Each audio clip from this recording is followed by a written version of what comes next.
Good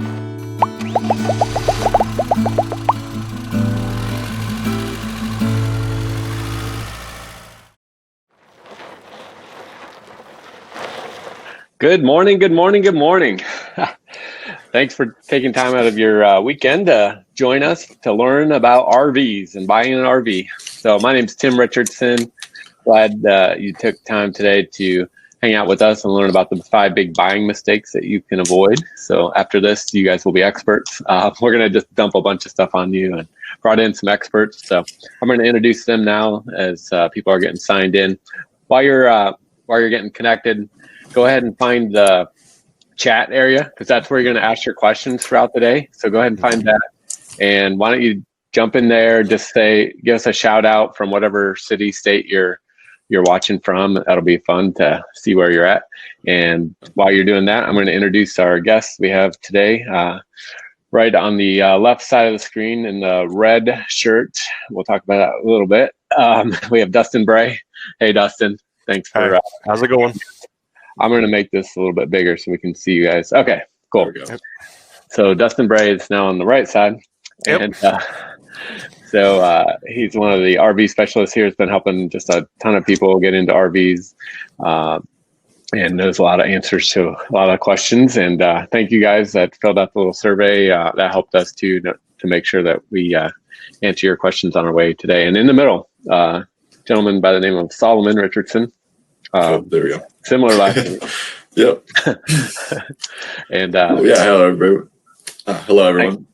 Yeah, thanks for joining in this morning. We're excited having you here. And you grew up, you were 3 when we moved to a camp and been living at camps pretty much your whole life. Yeah, I've been camping pretty young. So both of these guys can answer a lot of questions. So let's jump right in and see where we've got people. We've got Edward. Greetings from Jupiter, Florida. Morning from Toledo, Washington. Roger. Greetings. And we've got Chicago. Ritza.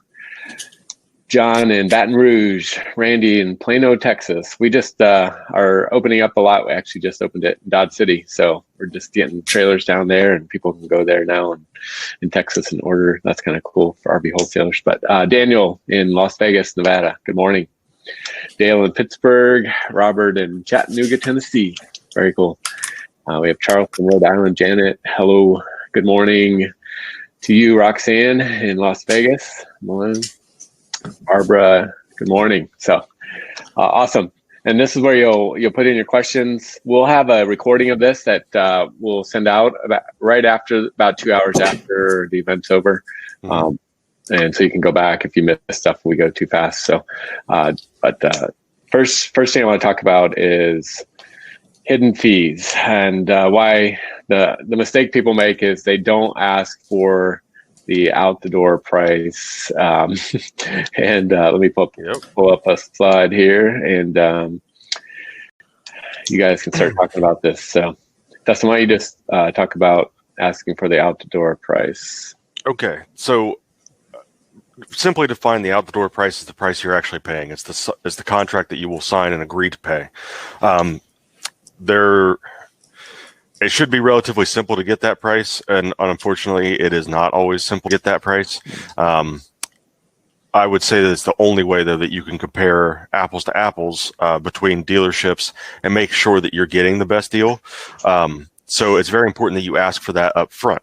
Now, to make sure that you're getting the out-the-door price, you want it in writing, you want it itemized, you want to know sales tax, factory freight, delivery, everything that's going to be included should be included in that out-the-door price. It also should be based on the options of the RV. So a very good thing if you're going to compare 3 or 4 different dealers for the same RV is to have a list of the options that you want and how you want it, and then compare that price across the 2 or 3 dealers that you want to get pricing from. That's the best way. Dustin. Yeah. On that point, real quick, that's what's interesting because I've seen. In fact, I was just at a factory, a Rockwood factory, and there was a whole nother name. It wasn't called a Rockwood. Had a whole nother name, but it was coming out of the same factory. They just put different stickers, and I noticed that a lot. Like different dealerships have different brands. So but it's the exact same, coming out of the same factory, just a different. Probably the Flagstaff. Yeah, that was definitely the Rockwood Flagstaff. Yep. And then, but you see that in all the different manufacturers. So that's what I like what you said. So look at the floor plan, figure out what it is, because that same exact trailer may be under a different name and at a totally different price point. You might not even think it's the same trailer when in reality you're getting the same thing. So cool. Absolutely. Keep going. Sorry. So yeah, and that's a really good point, right? So very common tactic is to have two different brand trailers, even if they're the exact same thing, in the same state, just so that the dealers aren't competing with one another. They're the same thing. Okay, you got to look at the floor plans and compare options. What are you getting amenities-wise? But I think the biggest reason why we bring this up is that out-the-door price is what you need, one, for comparison, but also to know what you're paying, so that you have a reference point moving forward.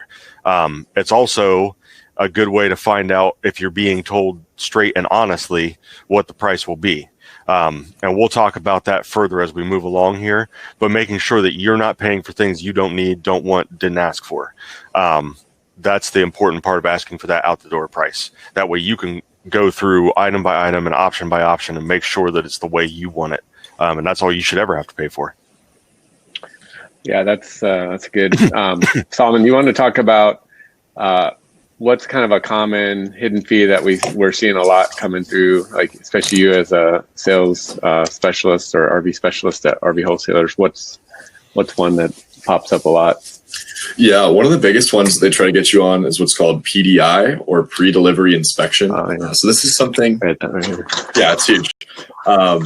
This is something that should come with, this is something every dealer should be doing, but they should not be charging you for it. They have to. So what it is essentially before an RV goes out for delivery, or before an RV is sold to a customer like you, that unit needs to be inspected. Because sometimes there's sawdust from the build in the sinks and different things. You've got, just to double check all the lines, make sure everything powers up, the slides all work, without a hitch, everything is working as it should. It's quite the inspection. I've been at your lot, and I've walked by, and all of a sudden rain's hit me on the head. I'm like, I look up, and guys are up on top of an RV, walking around up there, spraying a hose, and making sure water's not dripping into the AC, and checking for leaks. And it's quite the inspection. They have their little iPad, and they're checking off. It looked like over 100 things that when I scrolled down that they were checking to make sure was good, and winterizing it before they deliver it during the winter times. Exactly. Yeah. And all that, and that should be included. That's part of taking care of the product and selling you something that's complete. You're not going to sell, a car that's missing pieces. It's just a matter of taking care of, and selling something that is, finished, it's cleaned, it looks nice. So that's the big, one of the big things. And then with that as well is sometimes they'll make that take extra long. So I was just talking to somebody the other day, and they're like, yeah, they told me it's a 3-day inspection process, and they didn't even go into the price, but I just, that was a huge turnoff. It's like, yeah, that should be, because they're going to charge you 3 days of labor and probably more on top of that for the actual inspection. So you got to be careful, because it can be $1,000, $1,500. Sometimes they try to charge you after, and even sometimes they'll try to make you feel bad about it. Like you show up to get your RV, maybe you drove from 2 states away, right? They have a lot more leverage. You show up and you're ready to go get your RV. And, by the way, there's this $1,500 PDI fee.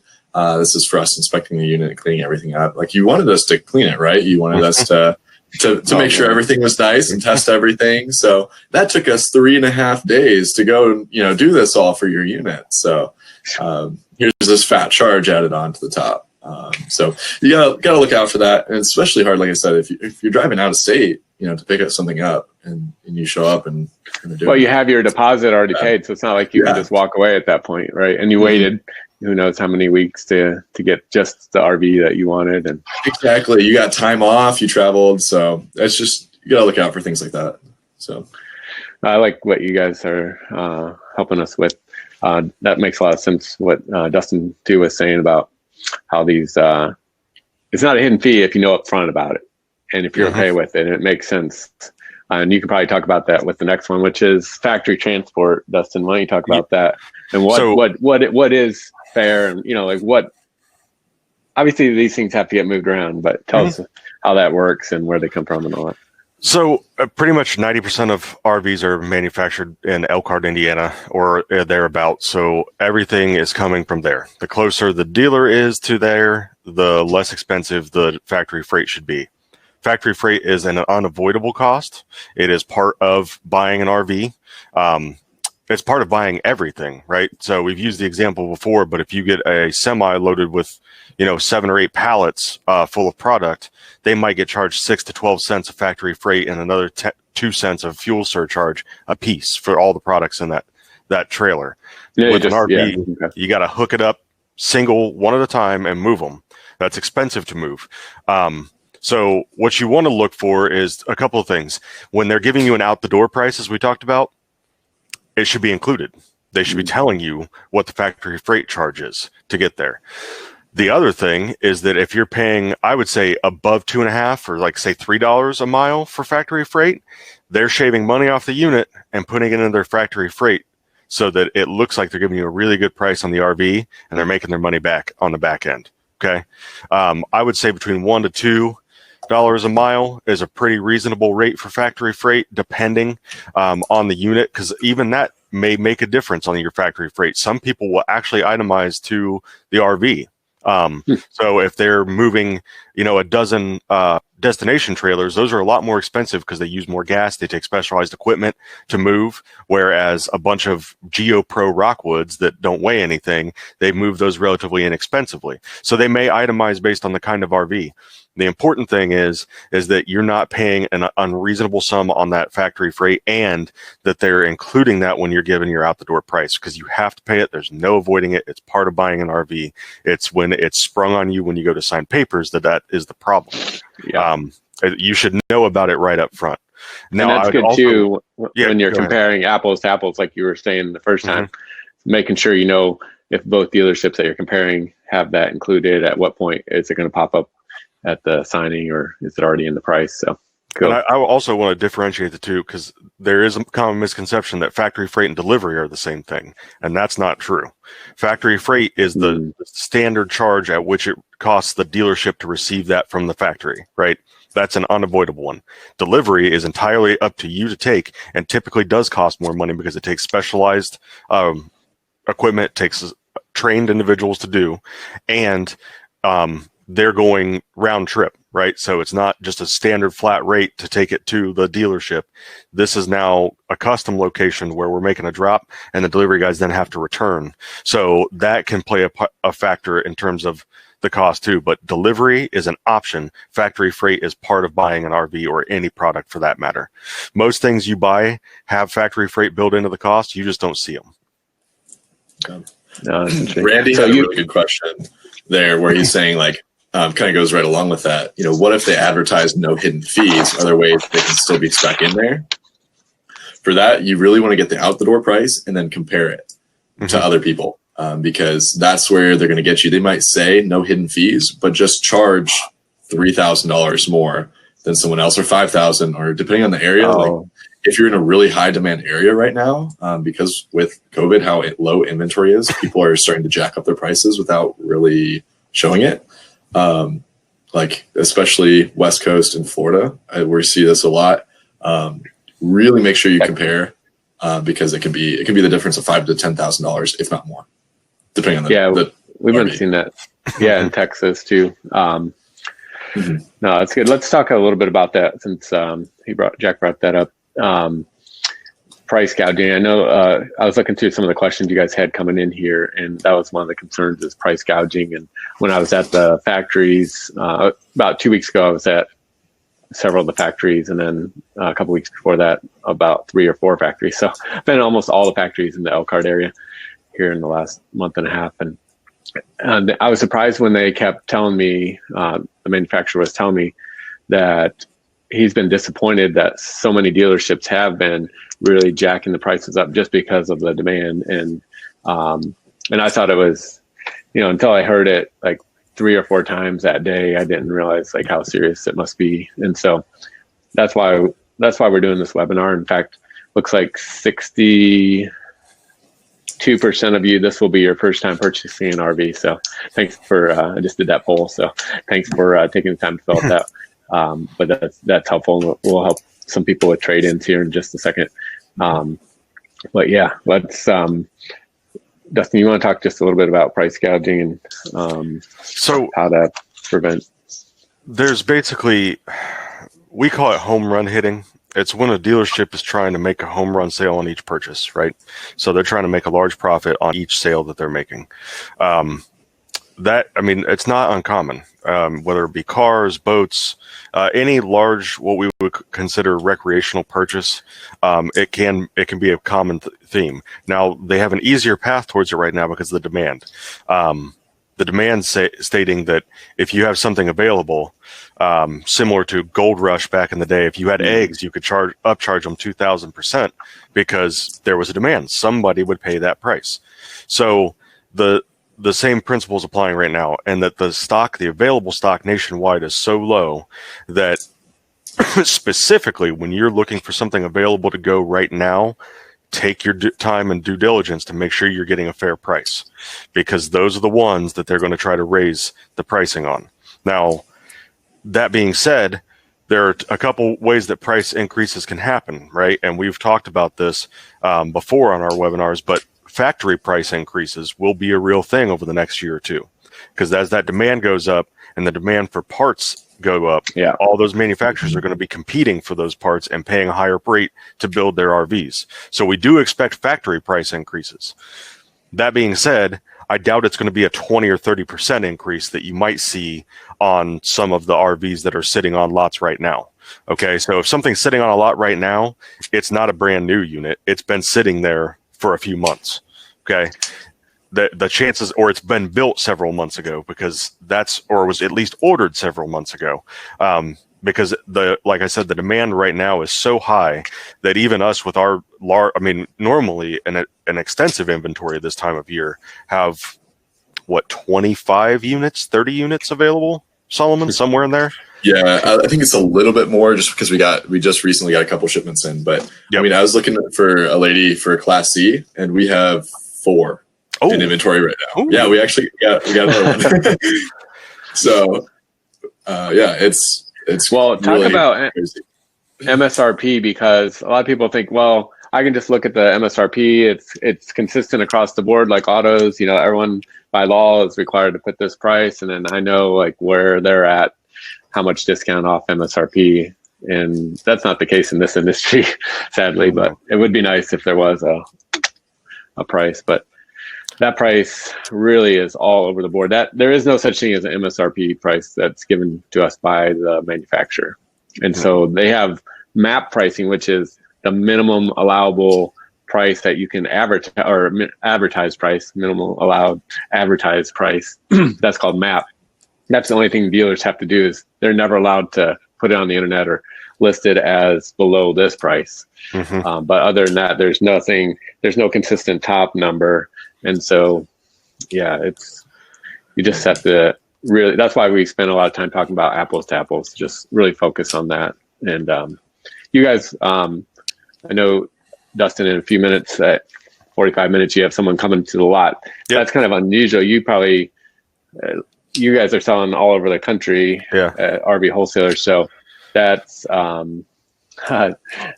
would say before a sale happens, I get to see maybe 1 to 2 customers a month before they buy, maybe 1 or 2. Most of the people that I talk to and work with and help buy new RVs, I don't get to see until they come to pick it up. That'll be the first face-to-face interaction that I get, which is strange. It is strange, but it takes a lot of effort and time for us to make sure that we are doing what I consider like doing the homework for customers. I will say this: we have right now, we said 62% are new buyers here, first time RVers getting into it. This is a good place to start, but do your research. Okay. I know a lot of the people you talk to that have bought several RVs, they are well informed. They understand the process. They understand what's going to happen. They know that the MSRP is going ghost fairy tale made up number. They know what reasonable expenses are to pay for fees. But newer RV owners are the ones that I worry about being taken advantage of. Mm-hmm. And that's the founders of our company are both of them were school teachers for about 10 years before they got into this, and they grew up with their parents had a campground, and they started repairing RVs and decided to start selling them. And then pretty soon they realized they could help a lot of people, and so they've always had that teaching, helping. That's kind of why David Donor came to me. He's like, "Can we just do these webinars on a regular basis?" I'm like, there's so many people that need help. I don't care. He's like, I know we can only sell so many RVs a month. Like, we don't have the infrastructure to sell all 600,000 that are going to be sold this year, but let's help people so that they can find a good deal. They can, understand it and not be taken advantage of. So I really appreciate him giving us the time and paying for us to take time just to educate people. And so if we can help you, great. But we just want to make sure that you're equipped. So that's kind of the main motivation here. So the Doug was asking, percentage wise, how much have your average Class Cs gone up, if any, over the past year for RV wholesalers? A couple percent, just for, maybe 1 or 2, just from whatever factory increases they do every year. Typically every end of December, early January, that's when the factories will just bump their price up a little bit to, for inflation. And, obviously this year might be a little bit more just because of parts cost. But nothing significant. Right. So you're typically going to see the price increases at the factory at the time of model year changeover. Okay. Yeah. That's when it normally happens. Now, we've seen small increases here and there as part demands have gone up over the year, like throughout this year, which is a little out of the ordinary, but nothing egregious. And one thing that's another thing that when we go back to out the door pricing and what we're talking about there, at the time when you sign your paperwork and you have agreed to a purchasing price, at no point should that price change from the time your unit is on order to the time you pick it up. It should never happen that you are suddenly being expected to pay for anything extra unless you have agreed to it. So that's one thing to keep an eye out for, because I know with some of these factory increases, we've actually seen competitors trying to pass it along post-sale to customers. That is a big red flag to us. You should be price protected from the time you sign your paperwork. So that oftentimes I can't tell you how to look out for it before it happens, but that is a huge no-no. I don't even know how people are talked into being okay with that, because that would be a deal breaker for me. Mm-hmm. Hey, thanks, Roxanne, for teaching out in Las Vegas. That's really cool. Robert asked, any benefits going to Elkhart for purchasing an RV? So really all that, one, you can't pick up from the manufacturer, and 2, you don't want to, because they're not going to do the PDI for you. So you want to make sure that's done, which is several hours and really, like we were saying, very thorough. And they fixed all the stuff. So what happens is the factory pays the dealership to go do the final pre-delivery inspection, meaning if there's anything they find, issues, cracked plate on a light switch, whatever, they replace it right there at right at the dealership, and then they bill the factory, and the factory gives them warranty money to cover that. So it's all taken care of before it goes out the door to you a week later or whatever it is. So that's kind of how that works. And really, like with RV wholesalers, it's $300 or something that's the cost to get it from Elkhart to RV wholesalers. So it's not much difference in price, but there really is no place in Elkhart to pick up RVs like that. Very good. Let's go on to our next topic, which is not getting the most for your trade-in. Some of you this is not your very first one, and so we won't spend much time on this, but what's the best right now with the market? What do you guys recommend, Solomon, to do for trade-ins? Right now, especially just because of where we're at, like being a wholesaler, we can only, our model is like, sell low, sell fast. But right now, the best way to get the most money for your trade-in is honestly to sell it yourself. The used market is so hot right now. You're just going to get more than any dealer is going to be able to offer you. So even if you bought from the same dealer before, Mm-hmm. Yeah. And well, we were out camping just a few weeks ago doing a Halloween camping thing with family. There's like 200 families in this campground, and it was just really cool to see and experience families enjoying the outdoors and Halloween and everything all at once. And the neighbors right beside us, the Calkins, they came up to me and was like, "Oh, I really like this." And we brought 2 new trailers, one for our friends and ours. And one of them was a Wildwood. It was about 26 foot or so. And they had the exact same size camper. And they were looking, it's like, how much was that? And it was like 16 or something. And they're like, we paid $15,500, only $500 less for ours. And it was used when we bought it 7 years ago. And they just couldn't, they just couldn't believe that you can buy today, in today's dollar, you can buy a brand new one for less than they paid in 7 years ago dollars for a used one. So, and it had everything that they had in theirs, plus a lot of new technology and Bluetooth and all kinds of stuff. So they were pretty excited. And so I just mentioned that because I know some of you have had that question. It's like, should I buy used? Should I buy new? At this point, the way the used prices are, you're actually better off getting no problems to start with, and having a warranty and all that comes with a brand new unit. So yeah, better service, warranty, and then why are they selling it used? Yeah, right. But so I would add that in some years it may be better to make the trade-in, because the difference in what you would get on the open market versus you would get for a trade-in may not be very much, and it's just more convenient to offer a trade. Like, we would love to buy used units, but where we price them at, which is always around the low book pricing, where we price them at, we can't afford to match the offers that you're going to get on a private market. So like I said, it just depends on the year. And in this current year, I will firmly tell every customer that we talk to is try to sell it yourself first, and cast a broad net too. Just because you live in, let's say, Illinois, where the weather's about to start turning like it is here, doesn't mean if you list it in, Alabama, Louisiana, someplace like that, that somebody won't drive up and pick it up. Right. Exactly. Yeah. So like, cast a broad net when you go to sell it, and you will find quick response. I truly believe so. Facebook Marketplaces. What's another place that could list it? RV Trader. Okay, cool. Yeah. Would you guys mind if I throw up your contact information, if people reach out to you and said, hey, could you guys, here's exactly what I have, here's the condition, how much is this worth? Even though they're not going to sell it to you guys, but could you guys, because you have that big NADA book right there in your office, don't you, Dustin? Where you guys can look up this month's price that the dealers really, I mean, it's kind of a, you can go to NADA.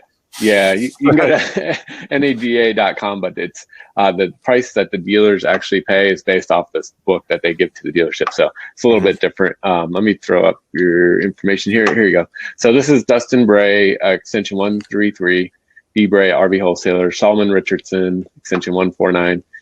That's Richardson, RV Wholesaler. So either of you guys, they'll be able to help you out. So write down that if you want to have them help you figure out pricing on a used unit, the value and stuff. So I'll put that up again at the end. So let's talk about financing. I know a lot of people want to finance, and let's talk about that. I have queued up Dallas Henry, who is our finance specialist and manager. And so let me see if I can get him on the phone here in a second, and we will have him talk about terms and so forth.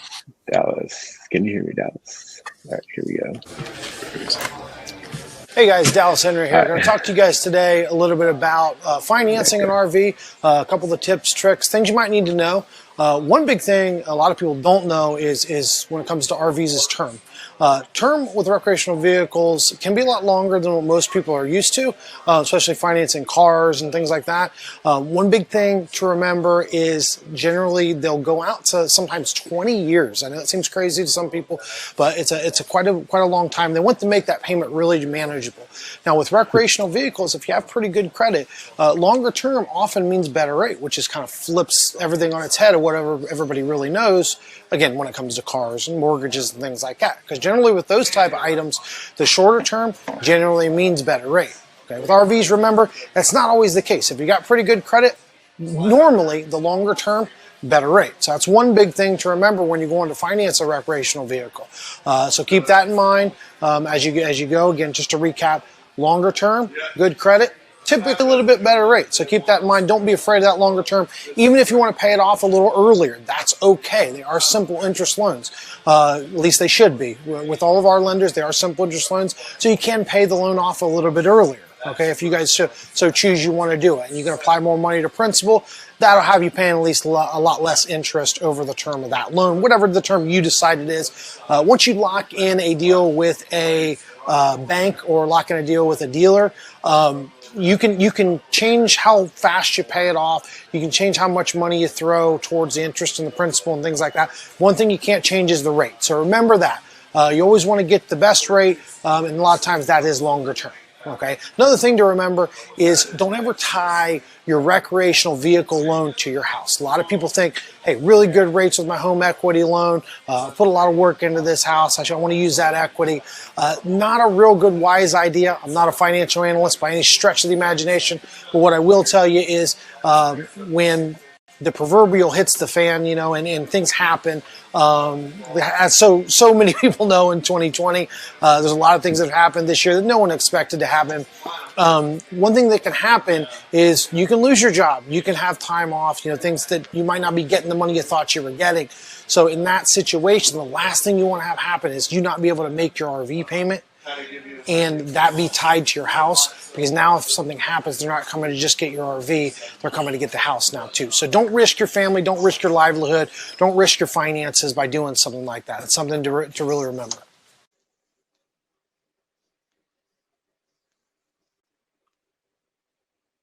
Yeah, thanks, Dallas.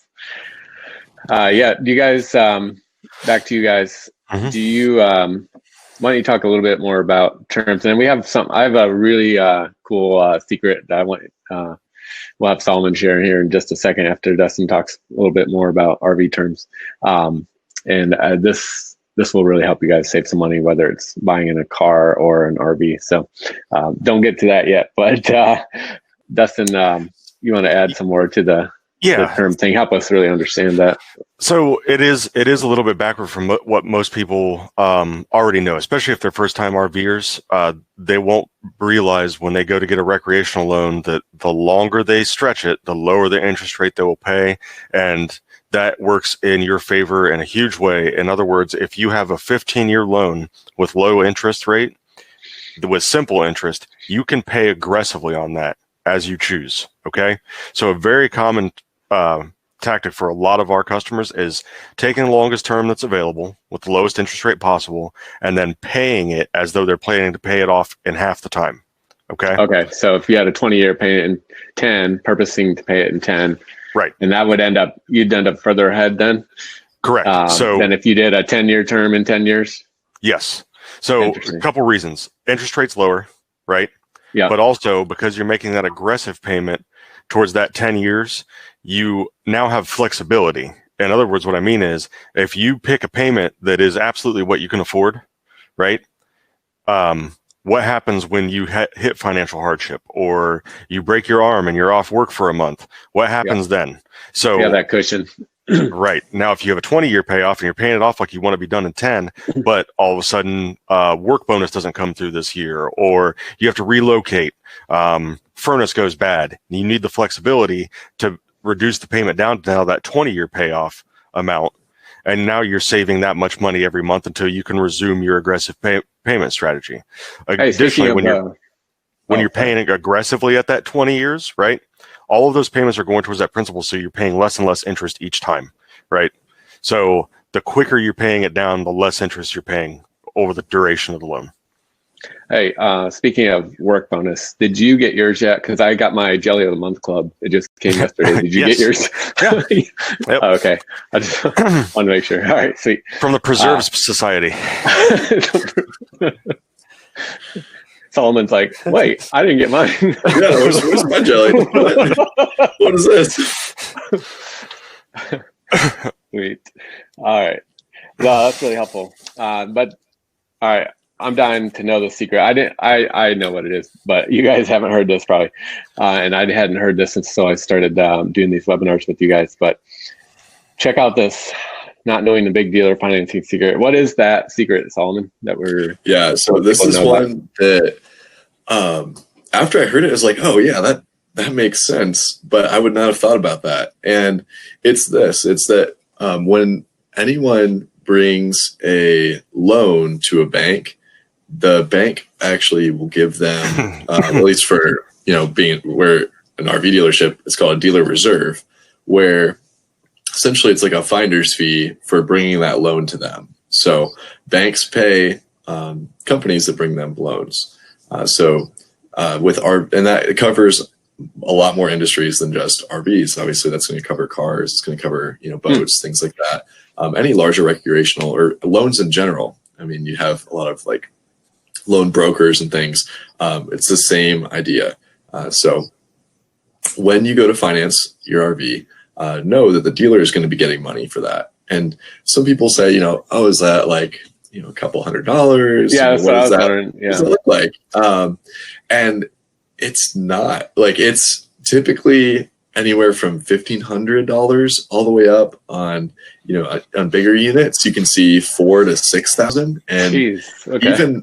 even on some of the really high end, you get into like the really like ultra luxury fifth wheels, ultra luxury Class A's. It can be over $10,000 that the banks are paying the dealers on these loans, and so you can use that as leverage when you go to negotiate and say, hey, how much, I'm looking to finance.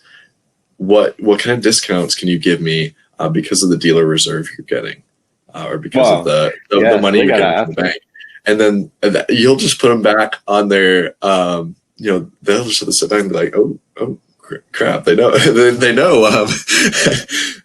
And you can get extra off. That is something that we offer up front, just because, say the cost of a unit, say the unit is being sold for $35,000, like a high end travel trailer, and the unit wouldn't normally sell for $35,000.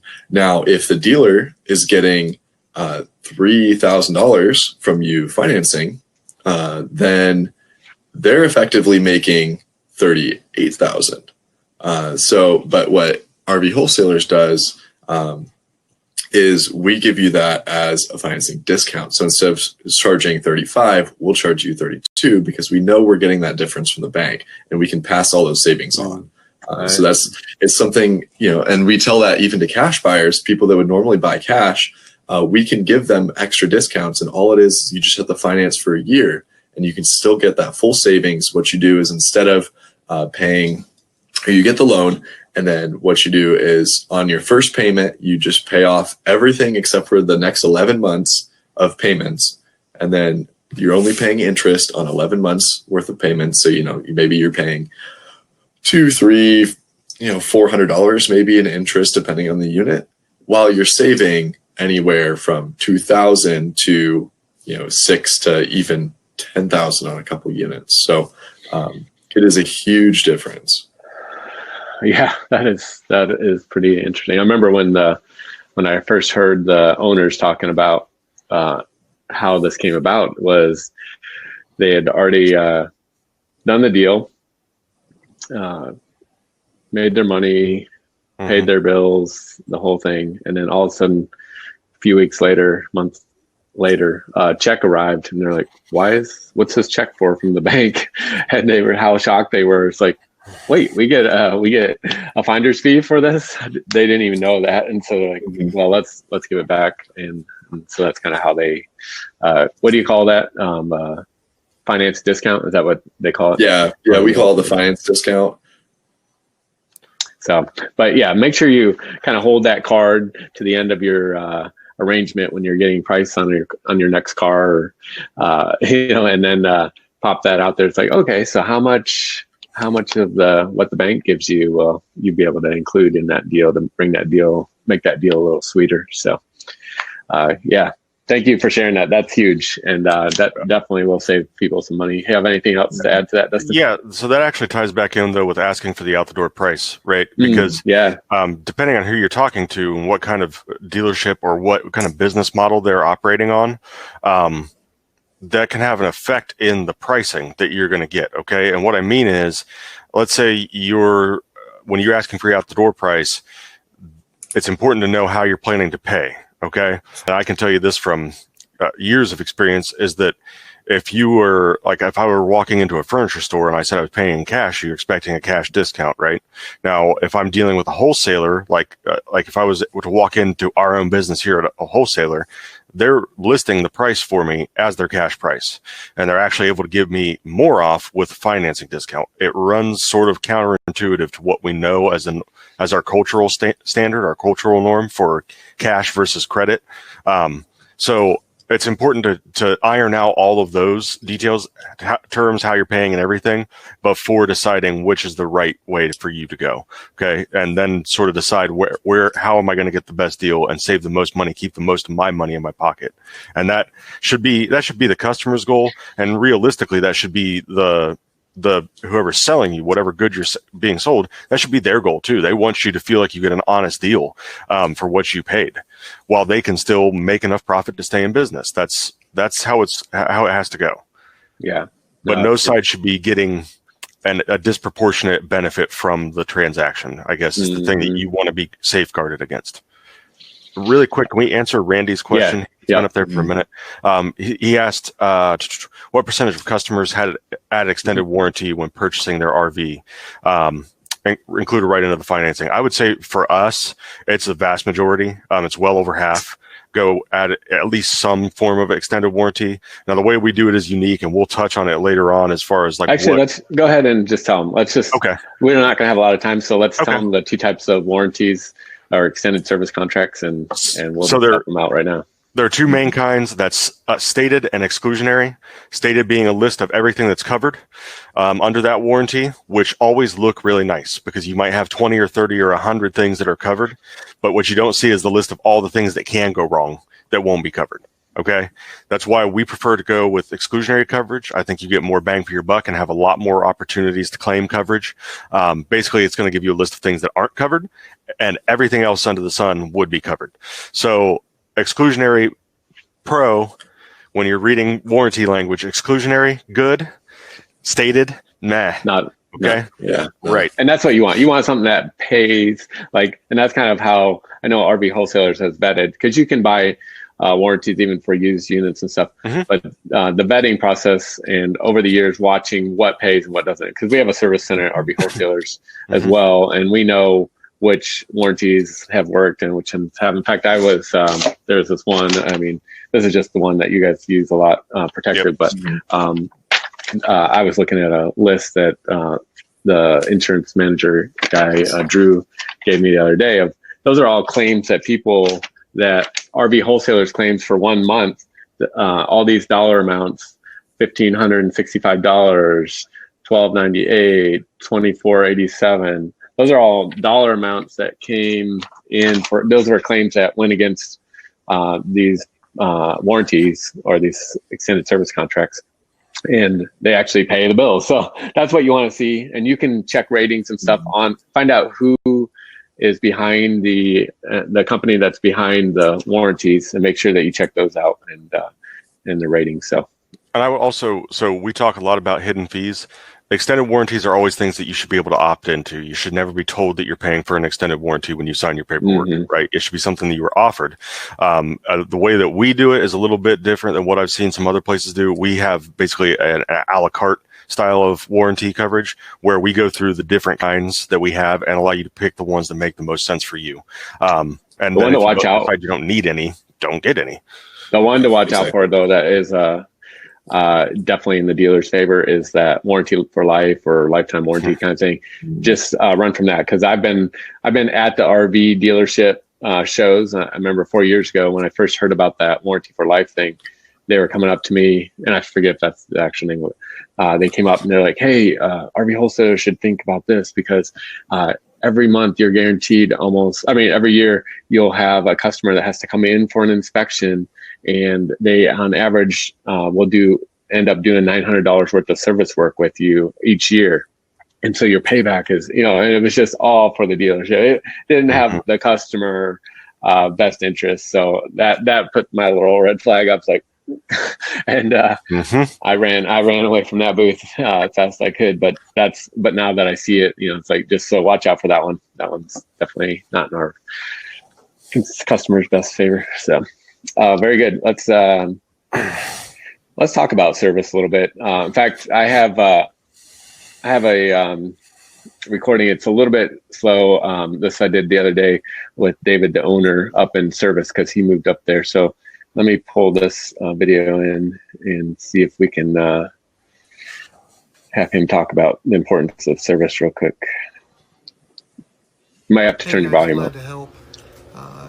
I've kind of been serving people or helping people my entire life. It's kind of how we were raised, I guess you could say, to put other people first, take care of other people. So when we started the dealership, it was sort of a natural for me, especially if you look at my teaching background.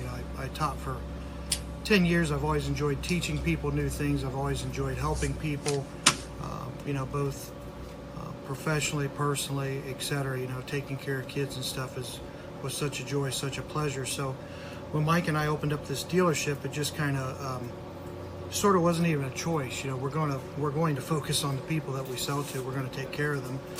We're going to treat them like family. And again, that's just how we were raised. I remember we'd been selling for a few years, and we had the idea of putting a used unit on eBay, and it did really well. We put another one, and long story short, through the winter months, we had sold all of our used units. And in the spring, we thought, I wonder if people would buy a new unit. So we put a new unit on eBay, and a crazy thing happened. A guy from Iowa bought it. Put another one up. A guy from Texas bought it. And we thought, man, we've stumbled onto something here. And I never will forget my dad came in to check on us, see how we were doing, just to visit. And we were telling him how great this thing was, right? We're going to be able to sell RVs all across the U.S., it appears, through eBay. And I'll never forget, he just kind of looked at us and he said, you guys started selling because of service, right? You did service first? Yeah, of course, Dad. So service most important thing? Yeah. Well, how are you going to service people that aren't even in your state? And it was kind of a low moment, it sort of like sucked the wind out of us. And we kind of regrouped for a couple of days and thought about it, even prayed about it. And then the idea popped in our head, hey, what if we found someone in each person's hometown to take care of them? And fast forward 23 years later, that's our nationwide service network. And now we're able to sell to people all across the U.S., all across Canada, and take care of every single one of them. And I think one of the things we're most proud of is that we've never had a customer not get serviced anywhere in the U.S. or Canada. We've always been able to find someone to take care of them and someone to meet their needs, And Thanks, Dave. Yeah, talk about that. He was mentioning that nationwide service network, because that is a big question. People was like, I never go camping in my town where I buy the RV. So right. Maybe talk a little bit more about how that works, what you guys have there. What was it, like 2,900 and some, 18 or something? Last I checked, different providers. Go ahead, Solomon. Yeah, there's tons of sites. So one of the first things we do, and yeah, it's a huge question. It's like, well, I'd love to buy from you guys in Ohio. Even with shipping, you guys are cheaper from where I'm at. But like, how do I get serviced? Or you get people, especially in, hey, I'm looking to buy. I'm a new purchaser. I'm looking to buy a Class C for where I'm about to retire. I just retired. I've been retired. I want to drive around the U.S. and see, all these parks and things that I've been wanting to see for a long time. Or my husband and I, my wife and I, hit the bucket list. Especially now, it's like I don't feel like flying. I know. Well, I was on an airplane a couple of weeks ago, and I couldn't believe I was sitting. There was someone on my left, on the right. I was in the middle seat. I just thought they would have spread it out more, but no, they just did less flights, kept everybody crammed in there. Exactly. And then you get to have your own vehicle. You get to leave when you want to. You don't have to pay for the hotels and everything. It's just you get to actually take your time, experience everything. But if something happens on the road, you know what? That's one of the big questions. It's like you're driving a house on wheels, and especially if you're doing big trips, you know, you're going up and down hills, mountains. How do you get service? And so that's where this the nationwide service network that we have really kicks in. There's really nothing else like it out there. You know, you can get bigger chains that have multiple places, but those dealerships are usually run by totally different people. Just because you buy it at one doesn't mean you're going to be serviced at another, or you're going to get the same quality. They may be like, well, yeah, we can service you, but you're at the end of the line. And it's not like cars where they have to. If you buy a GMC dealer, it's pretty much guaranteed that he has to work on exactly. Your car. Yeah, it's like, well, we didn't actually sell you that unit, even though you are in this chain. So you're going to go to the back of the line because we're going to. And the line's pretty long at these. I won't. Yeah, it can be months long at some of the places. So that's one of the greatest things. So something that we include, it's not just not only do we have all these service centers that we're partnered with all over the U.S. and Canada, we have two other programs to help even more with that. So we've got it's called RVW Bill Pay. So that way, if you are, where you're still covered under warranty, whether that's the customer service plan or the factory warranty, we'll pay for that bill up front. So that way you're not out all that money, and then we'll wait to collect from the factory, because we've got that relationship already established with the factory. We're already talking with them so often to get RVs. We have our own service center, so we're always getting parts. We can get that warranty money a lot quicker than a consumer would. So that's one of the big advantages. And then as well as you get a personal concierge number. So you just call one number, we'll find the place that's closest to you that can get you service the fastest. And depending on where you're at, if it's smaller stuff, we can typically find somebody that can come out and service you where you are. So yeah, for example, like an air conditioner, it goes out. Mm-hmm. Well, it doesn't, we have special, we vetted AC guys that understand the RV side of it, and they can come right out to your campsite sometimes. And exactly. So, yeah, that's pretty cool. Huge. I put up, just while Dave was talking, I put up a PDF file that I'm sharing with you guys. It's called 5 Hidden Fees. So, if you didn't get time to write all the fees, or we didn't even get to cover a couple of them on the list, those are all in there and spelled out for you. So it's just a little freebie for you. So let's take a look at the questions. We have, let's see. RV dealers. Randy said are labeled as horrible when it comes down to service, mostly the chains. It's a weakness of the industry as a whole, and that is sort of back to manufacturers, and that a dealership really has no true responsibility to provide a service location. They should, and while we agree that should be part of it, I would say that your best bet is to you've got two things that you can do when you go to buy an RV. Find somebody that has reliable service and good reviews for their service, and shows a heart for it, right? They are committed to taking care of you after the fact. That's hard to vet, but it's something worthwhile. The other is to find your own personal service station that you trust, somebody locally that you do trust to take care of you when you need it. But the problem for most people is that even for centers that have a true heart for it, or dealers that have a true heart and want to take care of them, is that they're not right beside you when you're 3 states away. And RVs are not meant to be parked in your backyard and camp there, right? That's not what we do with them. It's meant to travel, to see the country, to see the open roads and the wilderness. And those inevitably are the times when you're going to need service.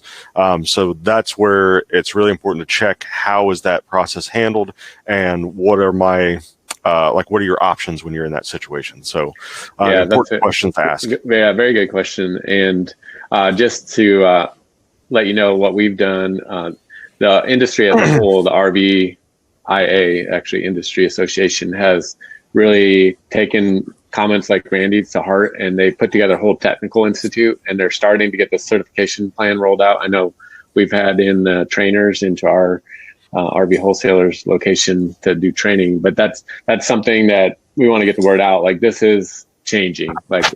And so they are really taking a lot of extra steps. In fact, we have a interview coming up next week with Family Handyman.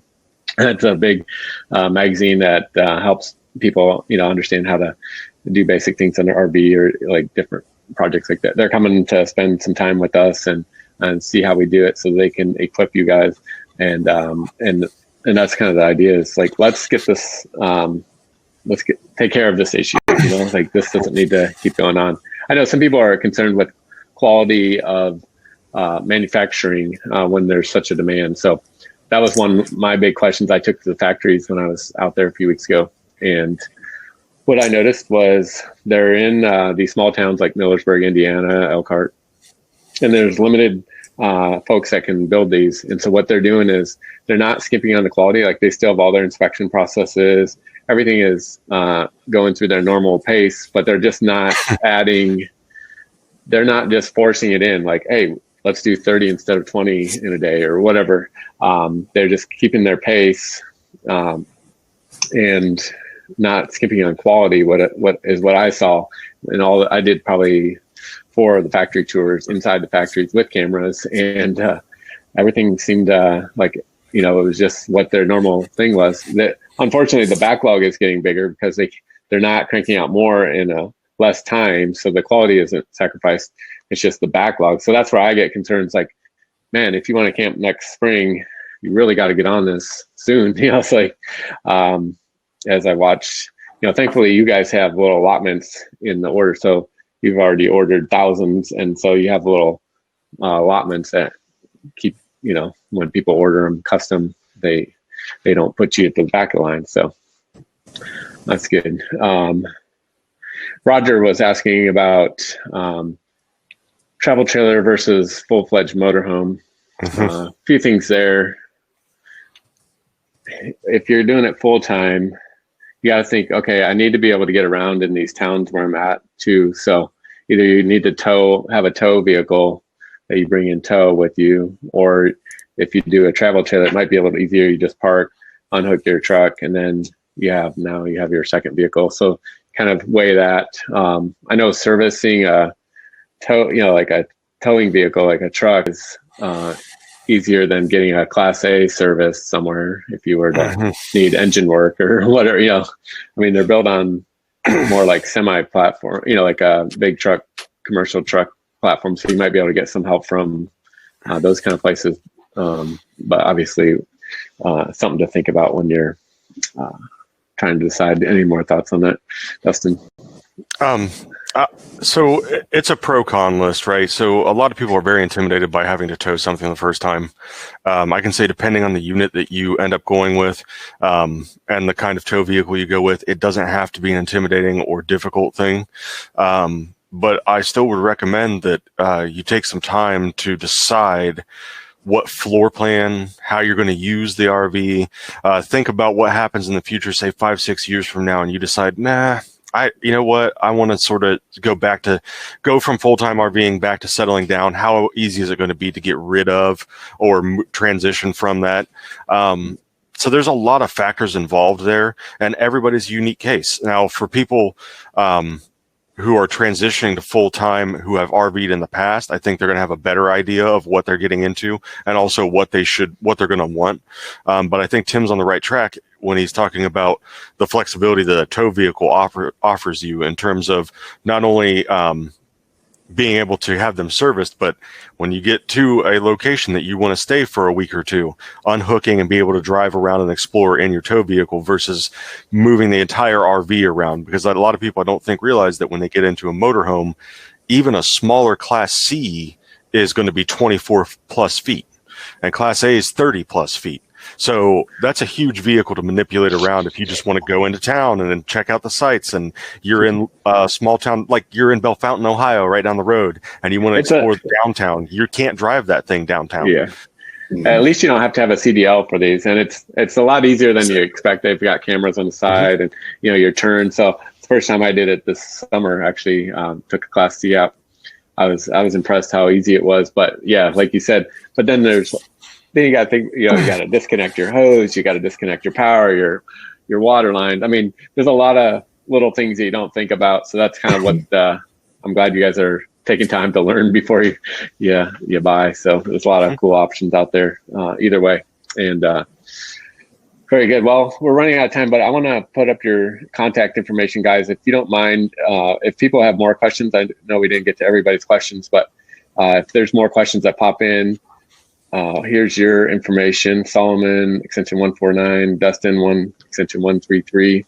Are you guys going to be working today if people want to give you a call? Yeah. For a while? Okay. Yep. Mm-hmm. And so reach out today and they can answer those questions, help you with that. And you know what I'm going to do? The owner said that the people that hung out with us to the very end, they would be willing to give them a $500 credit towards delivery. So they end up buying in the next, putting down a deposit today if they're at that point. And so if you guys want to take advantage of that, all you have to do is send an email to either one of these email addresses on the screen and just put the title or the subject to be 500. And so if you guys see an email comes in that says 500, go ahead and know that Mike Durnell, the owner, said they could have a credit for $500 to delivery. So if they're in California, they'll get $500 off that delivery fee to out there. Because you guys deliver it right to their doors or right to their storage facility.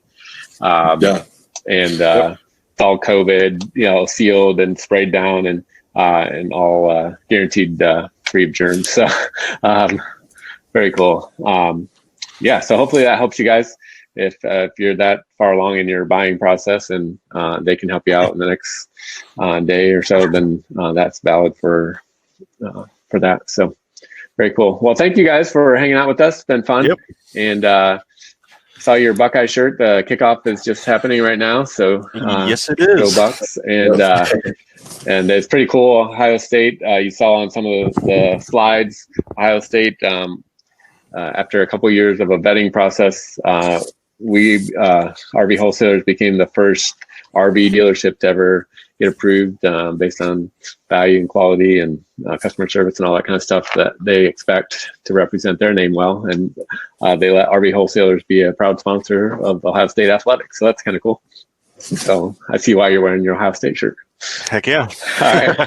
Thanks, guys, for taking time. Appreciate y'all. See you guys. And have a good day. Thank you guys. Take care. Take care.